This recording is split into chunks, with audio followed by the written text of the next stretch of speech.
Hello. Today we are seeing how to make a song with Copilot. So let's start. So first here, open Copilot, and then here go to plugins, and then here just scroll down until you find Sino and turn it on, and then close that. And then here I will tell it to let me create a song about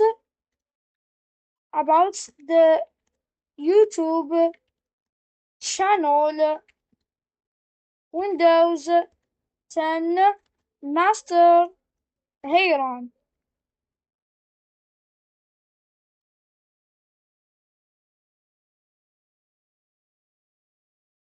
Here, just wait, and it will just create it. Just wait a little bit, and here is it. Here, let's listen.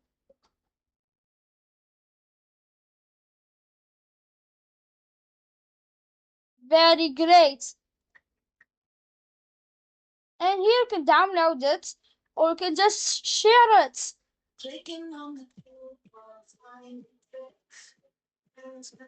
I will download it. And here is it. So here, this is how you create a song with Copilot.